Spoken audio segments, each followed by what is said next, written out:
Welkom by hierdie week se AMT ekonomiese oorsig saam met Prof Waldo Krugel. As jy wil weet wat in die ekonomie aangaan, is dit die plek om te wees. Dit lyk nou of China en Amerika 'n ooreenkoms bereik het, maar wat beteken dit vir ons in Suid-Afrika? Ons bespreek dit en meer als in hierdie week se episode, so maak seker jy mis nie 'n minuut nie.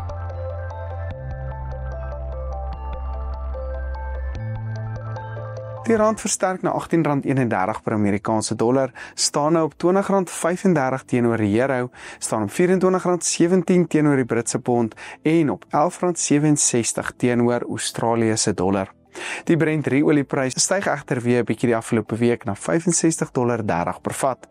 Maar met dit genoem, kom ons gaan kyk wat ons markte nou beïnvloed. Ons gesels weer met Prof Waldo Krugel van die Noordwes Universiteit vandag, natuurlik oor die nuutste nuus in die ekonomie, nie net plaaslik nie, maar ook op die internasionale front. Baie welkom Prof, altyd lekker om saam met te gesels. Dankie Johnny. Waldo, ons het gesien dat nou nuus gekom van internasionale nuus gekom, daar's nou dalk so 'n bietjie samesprekings, hoe goeie goed wat eintlik uitkom tussen China en Amerika met die tariewe. Ek dink dit is dalk nou wat op almal se lippe is. Wat is die nuutste daar en ja, hopelik het dit dan 'n goeie effek. Ja, Johnny, dit is nie nuus op die oomblik. Hulle begin gesels, ek dink hulle is iewers in Switserland en 30% is nou die nuwe tarief wat die Amerika hef op invoer uit China uit en die Chinese het teruggeskaal na 10%. So dis heel wat laer as die 145, 125, die soort getalle wat ons die laaste ruk gehoor het. Dis nog steeds baie hoër as voor president Trump nou sy tweede termyn begin het. Maar dit is, ek dink, dis goeie nuus. Mens sien dit in 'n sterker dollar vandag. Mens sien dit ook in 'n sterker Johannesburgse effektebeurs. So ek dink die wêreld is al verlig dat ten minste, ek moet sê, hulle tree 'n bietjie terug daar van die rand van ware handelsoorlog af. Dis nog nie ideaal nie. Ek dink vryhandel is 'n beter opsie, maar die spanning is so bietjie minder en ek dink dit het 'n positiewe invloed op almal se vooruitsigte vir wat hierdie jaar in die wêreldekonomie kan gebeur. Ja, ek dink soos mense nou Trump wat nou eintlik besig is president Trump wat nou besig is om te begin onderhandel, kom dalk agter. Dis nie so eenvoudig as net om dit is 'n baie ingewikkelde stelsel, die handelsomgewing. Verseker, en ek dink mense sien nou iets daarvan in die ek wil presies die handelsooreenkoms wat hy met die Verenigde Koninkryk gesluit het.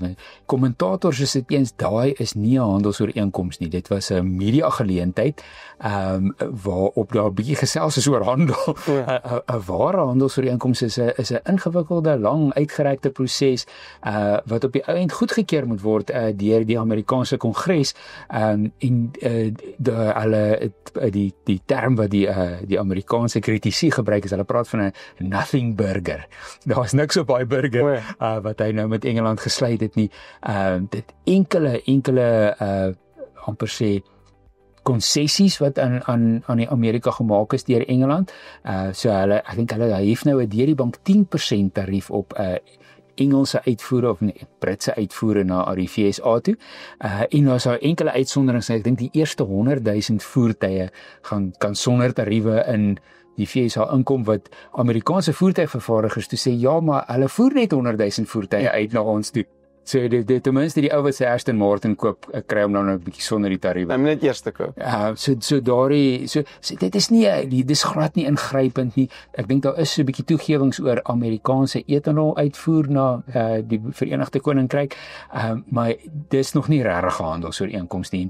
Dit is dan nou met Amerika se beste bondgenoot wat 3% van sy handel uitmaak, is dit die eindresultaat. Ja. So as hulle met die Chinese gaan sit, gaan dit 'n heeltemal 'n ander storie wees, maar ten minste is dit 'n goeie begin om te sê, kom ons skaal net terug op dit wat aanvanklik nou gehef is. Ja, en ons sien die markte dan positief gereageer teenoor die nuus. Die markte is dankbaar. Daardie baie hoë tariewe sal die Amerikaanse verbruiker baie hard slaan en die moontlikheid van 'n resessie in die VSA is dan op die kaarte. So dis nou dadelik beter. Mens kan nou vra, is dit nou op 30% en 10%? Is dit hoog genoeg om regtig nou werke terug te bring na die VSA toe? Gaan ons nou vervaardiging daar sien, of gaan jy eintlik maar net jou verbruikers nou 'n bietjie meer laat betaal en al jou insetkoste verhoog? En sonder om werk te skep, sonder om weer nywerheidsontwikkeling te kry. Maar hierdie is nie die einde nie. Enigiets kan nog gebeur, ons sal sien. Ja, dis 'n goeie punt wat jy maak. Ek kan nie sien hoe daai persentasie tarief nou iewers klep fabrieke in Amerika gaan laat begin opspring. Veral as mens dis onvoorspelbaar, dit kan weer verander. En dis ook 'n 90 dae storie, dis nie vas vir altyd nie en daarbey en dan is dit 'n 3,5 jaar presidensiële termyn, dan kan alles weer verander. Ja. So om op groot skaal 'n nuwe fabriek op te sit in die VSA is en die hoop dat daai tariewe daar gaan bly is, ja. Ja. Waldo, ons het nou, kom ons bly gou eers by internasionale nuus. Ek dink oliepryse, hy so knertjie op soos jy genoem het, hy's op $65 min of meer. Wat's daai drywer nou? Dis moeilik om te sê. Ek dink onsekerheid internasionaal, die Indië-Pakistan moeilikheid is dalk net genoeg om daai pryse bietjie op te druk, maar nie een van hulle is nou oliemoondhede of enigiets nie, maar die oomblik as kernmoondhede kwaai vir mekaar kyk, dan is daar maar druk op markte.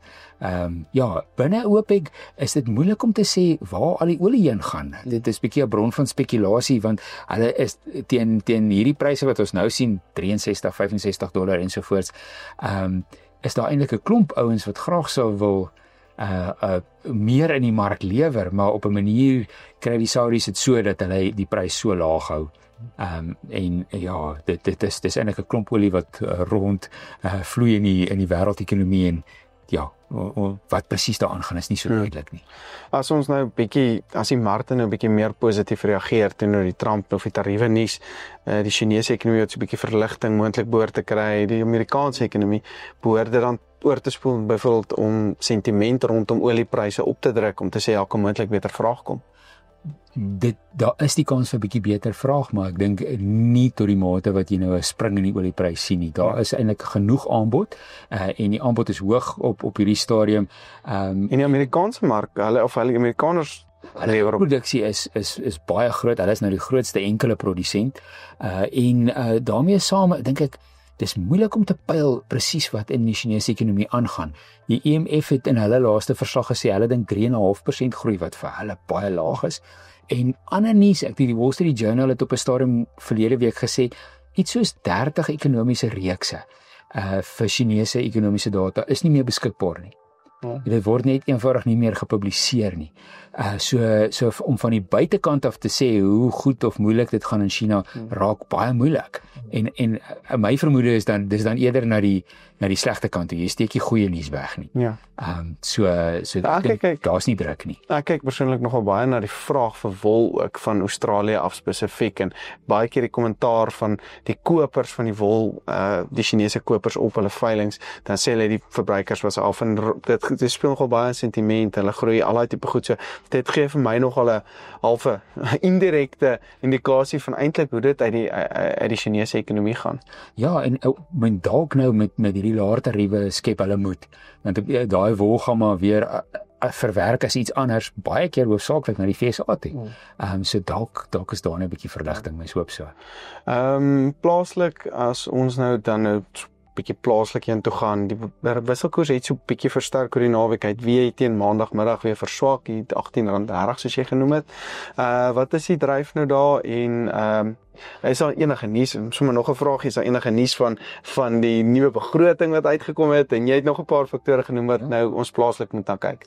Ek dink randgewys is die storie maar ek dink gegee die onsekerheid rondom tariewe en die begroting, het die rand nou weer begin versterk. Mense het nou gesien, daai was nie die einde van die wêreld nie. Dan nog jou geld in Suid-Afrika belê en dit berigte sê maar dis ook buitelanders wat aandele koop op die beurs. Hulle dink daar's nog die beurs is onderwaardeer en daar's waarde daar. So dit versterk die vraag na rand. Ek dink die dollar so bietjie sterker vandag nou op grond van hierdie tariewe nuus wat nou die rand so bietjie afgekry het. Nie groot bekommernisse daar dink ek vir 'n groot spring na die een of die ander kant toe nie. Die begroting behoort, niemand wil 'n begroting 4 sien nie. Ek dink almal verstaan en daar was so 'n berigie oor die naweek wat sê nee, die verskillende partye in die RME het mekaar gevind oor begroting nommer 3. So ek dink hy sal deurgaan. Die geveg is uitgestel vir later as hulle nou besluit oor die mediumtermyn raamwerk. Ja, ek dink die binnelandse nuus is maar iets wat ekonome bekommerd het. Die bureau het nou hier verlede week met hulle konferensie, hulle groei vooruitskatting ook afwaarts aangepas. Hulle is nou ook op 1,5 soos Moody's. Maar gegrond op wat die meer hoë frekwensie data wys, verbruikers is daar nog redelik stoom. Mense met kleinhandelverkope is nog aan die gang, maar baie van die ander aanwysers, vervaardiging se produksie, mynbouproduksie, die nuutste syfers is nou ook die week, dis maar af. En die verwagting vir môre se werkloosheidssyfers is 'n effens hoër werkloosheidskoers, eenvoudig omdat die ekonomie nie so goed gevaar het in die eerste kwartaal nie. So ek dink daar ons het 'n bietjie 'n nuwe opstoot vir optimisme nodig. Want die eerste kwartaal was te rof. Tussen die tariewe en die begrotingse probleme is die momentum oor positiewe sentiment en beleggersvertroue is bietjie gebreek. Ja, dis heeltemal verlore. Ek het 'n baie interessante, jy was 'n keynote speaker laasweek by 'n groot funksie gewees en ek baie interessante opmerkings gehad. Om hierdie opstoot, om hierdie sneeubal in die rol te kry, kan 'n mens amper sê. Wat stel jy voor? Wat moet ons doen? Ek dink die stappe is daar. Byvoorbeeld, daar's nou 'n groot vraag na mangaan. Dit is nou deel van elektriese voertuie en 'n klomp ander goed wat in aanvraag is, gebruik blykbaar mangaan. Ek weet nie veel van mangaan nie. En dit word hoofsaaklik met die Sessions Saldanha lyn uitgevoer. Daai lyn moet so vinnig as moontlik privaat spelers opkry. Dis een eenvoudige ding, maar wat 'n groot verskil kan maak aan volumes. En ek dink daar's nog sulke voorbeelde in die bedryf van die hawens, in die grotere herstrukturering van Eskom. En dis goed waaroor ons saamstem, dit is aan die gang, maar dit het momentum verloor. Maar 'n paar wenne daar is noodsaaklik. Jy moet regtig kan wys dat jy hoeveel die aantal vraghouers wat verskeep word, sit nie meer op 2018 syfers nie. Dis nou weer hoër. Voor mens nie so 'n harde syfer het nie, dink ek bly besigheid skepties. En ek dink dit is vir my een van die dinge wat die operasie Vulindlela se fase 2 bietjie kommerwekkend maak, is daai is nog op hulle doenlys. Daai herstrukturering van Eskom, die alles rondom watervoorsiening, die werk by Transnet is nie klaar nie. Dit is aan die gang, maar dis nie klaar nie. En nou het hulle nog ander prioriteite bygekry. Ruimtelike transformasie van die stede, digitalisering van die owerheid en ingryp by plaaslike owerhede. Dis nou nie klein werkies daai nie. Dit val alles onder. Dis nou alles onder fase 2. En daar's nêrens iets gesê oor bykomende kapasiteit of so nie. So die bekommernis is eintlik maar hulle effektiwiteit gaan nou in die wiele gery word deur te veel uiteenlopende doelwitte en te min hulpbronne. En dit is nog te same, jammer ek van die rede. En ons same nog hierdie arbeidswetgewing wat geïmplementeer word wat effektiwiteit nog meer negatief kan beïnvloed. Ek dink 'n onderwerp op sy eie, die kwotas rondom die arbeidswetgewing, die minister Tau se bemagtigingsfonds wat ook in die lig is. Daar's 'n paar sulke goed wat ek en jy nie sal sê beleggersvriendelik is. Wat of meer rompslomp byvoeg of dit eenvoudig net baie moeilik maak om besigheid te doen. En ek daardie besigheid sien daai raak en dit demp die optimisme wat ons eintlik wil hê. Nee, dis baie interessant. Baie dankie Waldo. Ek dink ons gesels volgende week verder. Dis baie interessant. En gaan kyk bietjie waantoe moontlik rentekoerse, inflasie, al daai faktore gaan en as ons hopelik bietjie meer nuus sê oor die Trump-tariewe of die tariewe en wat se impak dit kan hê. Voor ons afsluit.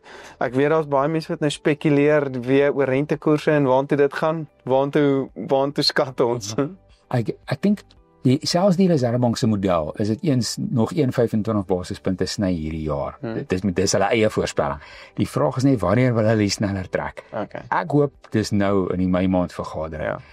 Want ek kan nie persoonlik nou die sin insien om te wag vir die Julie maand vergadering nie. Ons sal sien. Yes, ek hoop so. Kan ek ook 'n bietjie verligting kry? Duim vas.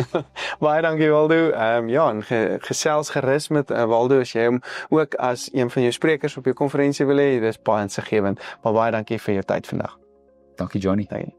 Maak seker jy besoek AMT se webtuiste by amtrends.co.za vir ons nuutste pryse, video's en meer gedetailleerde verslae. Jy is ook welkom om vir my 'n WhatsApp te stuur om by een van ons gewilde WhatsApp groepe aan te sluit. Ek sit al die skakels in die beskrywing onderaan. Ek is Dr. Johnny van der Merwe, dankie dat jy ingeskakel het en sien volgende week.